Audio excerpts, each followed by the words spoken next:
3 ounces of flour, 9 ounces of blended chocolate, and 6 ounces of melted butter. What goes first? The fresh eggs. Make sure when you are doing it at home, you are using this, your eggs are in room temperature. Because the reason why is you are going to add the chocolate into it. And if the eggs are cold from the fridge, your chocolate will become hard and it will be difficult for you to work on it. So make sure leave it outside for a while until you are having the room temperature, then you can add the sugar. Granulated sugar goes in and mix it. Sugar is considered Mix one it ingredient. until all those crystals are dissolved in the egg. You don't have to whip it like when you're making sponge cake and all at home. You don't have to do that. Just mix it and make sure all those granules are dissolved. Or else, when you're having it, the creamy texture in your mouth, you will like it. So I said earlier, massive production here.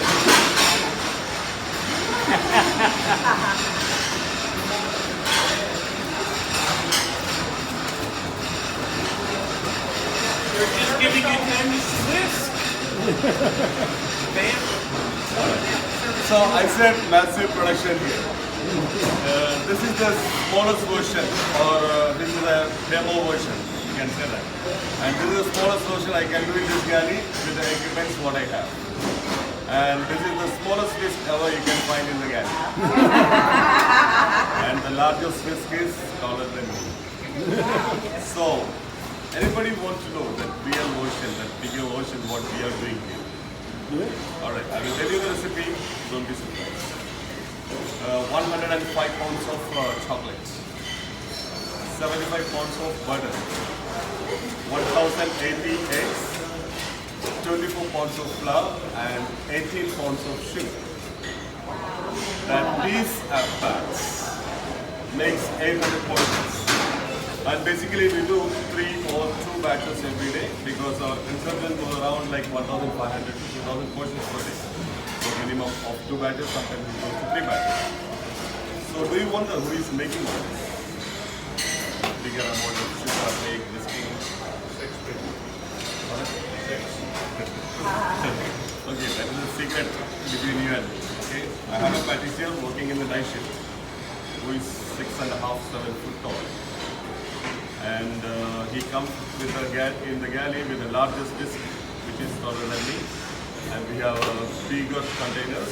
We put all the eggs, like 1,000. If you are making 3 batches, 3,000 eggs, then sugar, then whisk. You will have a little bit muscle. I always choose the biggest guy in the pastry for this.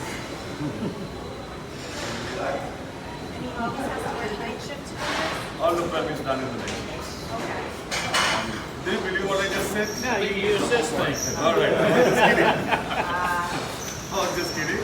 Everything is done in the machine. Behind you, there is a compact machine that is 150 liters capacity.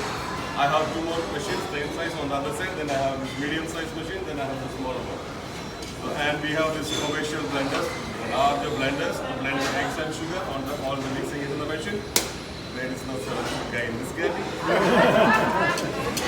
But we don't have this egg cracking machine here. And the average use of fresh egg here is 6,000 to 7,000 fresh eggs per day. So we need to crack them all one by one by hand. It takes a lot of time and we cannot take out all the eggs from the fridge and crack at a time and keep. No, there is a procedure for it. 10 eggs at a time. We crack 10 eggs in this 2-inch smaller pans and making sure that there is no eggshell, there is no spoiled egg in that. Then we transfer it into a bigger container. Again 10 eggs, again transfer, 10 eggs. A lot of that. And the difficult day for us is when we have creme brulee in the mix. It's a That was killer. amazing last night, by the way. Yeah, it's really good, but it's a killer for us. Because those days we have to crack those eggs and we have to separate the yolks and white by hand. Because we use only that egg yolk to make the cream brulee. So we have to separate the yolks and white. Making sure that the egg yolks are not breaking into the egg whites. Because the leftover egg white, we reserve them for the meringue purpose. When we have to make meringue, we take out that egg white and we use. So if 1 drop of egg yolk into that white, then the egg white will not raise. have to be done very carefully, and the person who does need to have a lot of patience to do that. Okay, the sugar crystals are dissolved. Now I'm going to add the all-purpose flour. This is all-purpose flour, 3 ounce, okay. Mix it, making sure that all those flour is well incorporated with the egg. There should not be any lumps of flour in the egg. And what I was just talking is the fresh egg. And it's not only the eggs I'm using here.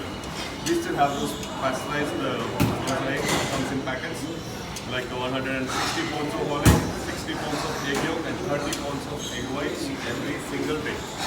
And guess the amount of butter I'm using here. 400 pounds of butter every day. And the amount of sugar I use in this galley, 800 pounds of sugar every single day. And flour. Flour, we have 3 basic flour. One is all-purpose flour, then cake flour I use in pastry, and high gluten flour we use in the bakery. And we have this multi-grain flour, wheat flour, rice flour, gluten flour, and so many other kind of flour. All of them together, 700 pounds of flour every day. So do you wonder where I'm keeping all this? Where I'm keeping all this butter, sugar, this lot of cream, milk, up and up. I have one of this walk-in cooler.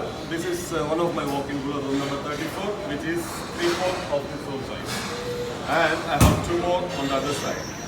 And every single galley in this area, every single section, they have their own walk-in cooler, they have their own freezers. Like room number 50 right there, that is one of the main galley walk-in coolers, and they have 5, 6 of them.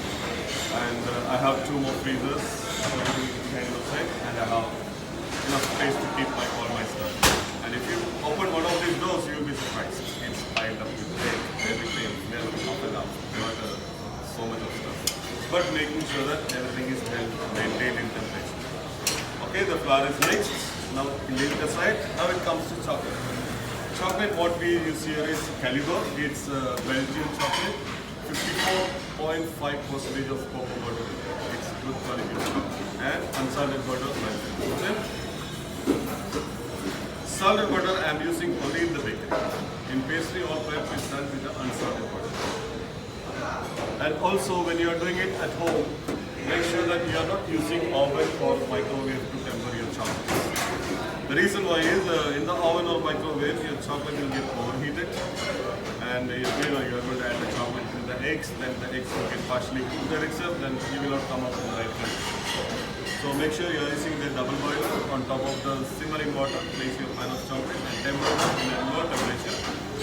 It may take a little longer time for you, but your results will be much better than using oven or microwave. And when you are doing it, you can put the butter and chocolate together, and then you can do it also. You don't have to do it separate like this. And all of this chocolate goes to the egg. And chocolate itself, I have 5 kinds of chocolate. This is the milky chocolate. Then we have sweet chocolate, white chocolate, milk chocolate, sugar-free chocolate. All of the chocolate together, 400 pounds of chocolate every day.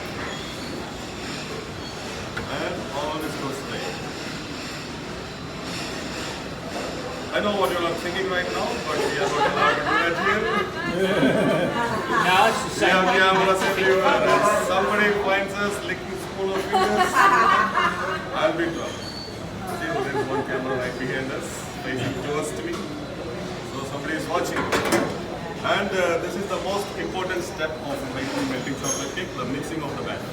You know, there is flour added into it, and if your batter is overmixed, gluten will form in the flour. And your end product comes out a little bit cakey. So make sure that you are not over mixing it. It will take only few strokes. And when I am doing it, you will see the batter color will change into more darker and shiny. And once you see that you can pour them into your ramekins, you stop mixing. We are done. And now pour them into your ramekins and bake them in the double boiler, not straight in the oven. Pour a little water in your tray and place your cups and bake. 320 degrees Fahrenheit for 35 minutes. And one more important thing is when you are doing it at home, make them a day before. Make them a day before, pour them into your cups, don't bake. Put them in the fridge. The next day, 35-40 minutes before service, take out from the fridge and put straight in the oven. The reason why is once the chocolate is tempered and if it is resting inside the fridge at least minimum of 6 hours. Chocolate will start leaving color and flavor. And this batter, if you put in the fridge and tomorrow you take out and see, it will be more darker in color. And once it comes out from the oven, you will get nice chocolatey flavor, more chocolate. It can be anything you cook at home with chocolate, like brownie or anything. It's always better to like one night before, put them in the fridge, the next day turn the fridge to the oven. Then you will see your brownies comes out so chewy and chocolate. It's better than this fresh batter. And once it comes out from the oven, it comes out like this. It's cooked, but little gooey in the center. So that it's liquid, gooey in the center. And this is what is the consistency we look for, but not all of our guests like to have like this. Some people have a way of liking, different way of liking. Some of them like to have more well cooked, like a cake. Some of them like to have more runny, and some of them like to have it's better. That's all the fun is to have the center runny so you can So- dip the other end. What we does is, I don't bake them separately according to the levels. What we do, we have sheet trays the same size, the metal trays. We put 33 cups, fit enough in one tray. And 33 cups pour water and bake. After 35 minutes, baking, once it comes out from the oven, you will see the cups which is arranged on the side will be more cooked than the center ones.